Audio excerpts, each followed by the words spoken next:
السلام عليكم. كنت بصطاد مرة يا جماعة، وكان المية كانت ماسكة مرمار. كان في مرمار في المية، فاحنا شغالين على المرمار. المهم واحنا بنصطاد، فلاحظت في شاب جنب مني العدة بتاعته مش مظبوطة. يعني كان بيشتغل بشكنارة، بيشتغل بفرد قصير حوالي 20-30 سنتي، بيشتغل بسلاح كبير حوالي سلاح 2 أو 3. المهم العدة بتاعته مش مظبوطة. الناس كلها بتصطاد، ربنا كريمها وبتاخد سمك، وهو ما بياخدش سمك. فرحت له السلام عليكم، قلت له خلي بالك حبيبي، انت كده شغال غلط. المرمار دي مش عدته، انت كده مش هتاخد سمك. فالمهم قال لي انا لسه صياد مبتدئ ومتعلم. المهم رحت جاي ظابط له عده، عملت له فردين تحت، وحطيت له سلاحين صغيرين، سلاحين 9، وقلت له قشر الجمبري وحطه حته صغيره على قد السلاح.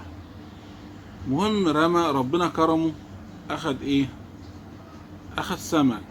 اصطاد حوالي 5-6 سمكات، وراجيه لم العدة وقال لي انا عندي شغل وماشي. هو ماشي، انا اتفاجئت ان هو مطلع 5-6 سمكات دولت مرمار مش كبير، صغير، وبيصورهم وفرحان. فانا استغربت، السمك ما يتصورش يعني توريه لحد؟ انا اصطادت محدش جابه. فبقول له انت بتعمل ايه؟ بتصور ايه؟ ده مش مستاهل ان انت تصوره. قال لي انا بقالي حوالي 6 شهور او 7 شهور بصطاد، اول مرة اطلع سمك. تخيلوا يا جماعة، بقاله 6-7 شهور بادئ في الصيد، اول مرة يمسك خمس سمكات دول، وفرحان بيهم فرحة لا توصف. انا من جوايا فرحت اكتر من الصيد اللي انا جبته. ليه؟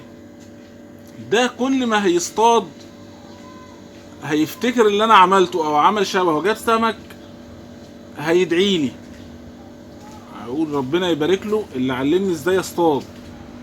فمحدش يحرم نفسه. جنب منك صياد مبتدئ، علمه، وقف علمه. عطل نفسك بس دقيقتين، قول له الصح كذا، شغال على السمكه دي ليها نظام في شغلها، علمه، قول له اعمل كذا وطعم كذا، هتؤجر. وعمره ما هينسى اللي انت علمته له، وكل ما هيمسك سمك بالطريقه اللي انت علمتها له هيفتكرك وهيدعي لك. فما تحرمش نفسك، ويا رب كلنا نفيدوا بعض ونعلموا بعض. ما تشوفش حد جنب منك بيصطاد غلط وتتحرج ان انت تروح تنصحه او تقول له على الصح. لا، وقف وروح انصحه. خد بالنصيحة، اخد، ما اخدش يبقى انت عملت اللي عليك، بحيث كلنا نفيدوا بعض. وجزاكم الله خير. السلام عليكم.